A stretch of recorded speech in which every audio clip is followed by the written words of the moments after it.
પ્રભુ ઈસુ ખ્રિસ્તના નામમાં આપ સર્વને પ્રેમી સલામ. ગીતશાસ્ત્ર 68 અને એની 19મી કલમમાં દાઉદ ભક્તે જે લખ્યું છે એનું 3 રીતે ભાષાંતર કે અર્થઘટન કરવામાં આવ્યું છે.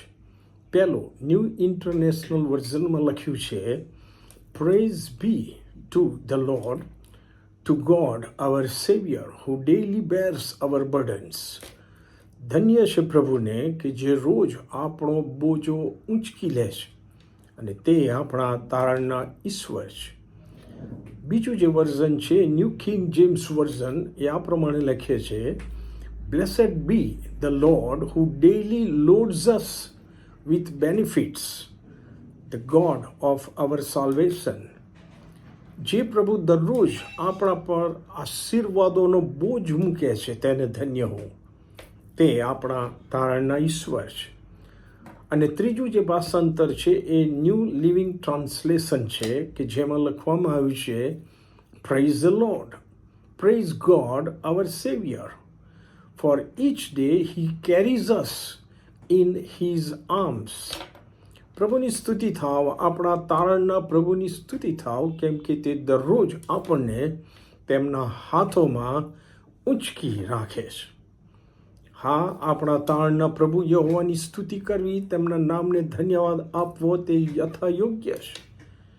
કેમ કે તેમણે આપેલા વચન પ્રમાણે આપણે જ્યારે આપણો બોજો આ જગતમાં જીવતા જીવતા જે બોજા તળે આપણે દબાઈએ છીએ, બોજો લઈને જો ઈશ્વરની પાસે જઈએ છીએ, ત્યારે ન કેવળ ઈશ્વર આપણો બોજો ઊંચકી લે છે, પણ આપણને પણ એ ઊંચકી લે છે એમના આશીર્વાદિત આપનાર હાથોમાં.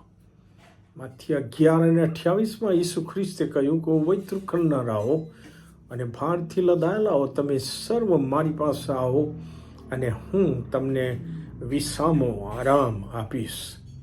ગીતશાસ્ત્ર 55 અને 22માં દાઉદ ઉત્તેજન આપતા લખે છે કે તારો બોજો યહોવા પર નાખ, એટલે તે તને નિભાવી રાખશે. પ્રભુના બાળકો તરીકે આ જગતના સંકટો અને સમસ્યાઓનો આપણે પણ દરરોજ સામનો કરીએ છીએ.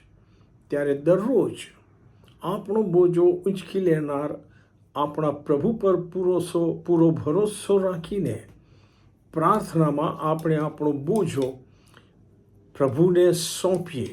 દરરોજ તે જરૂરનો છે.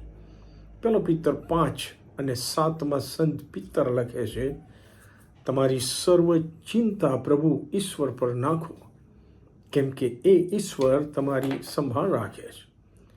ભલાઓ, જ્યારે દરરોજ આપણે વિશ્વાસથી પ્રભુને આપણો બોજો સોંપી દઈએ છીએ આભારી અંતઃકરણે, ત્યારે પ્રભુ પણ દરરોજ આપણા માટે જે હિતકારક છે તેવા આશીર્વાદોથી આપણને ભરી દેશે. આમેન.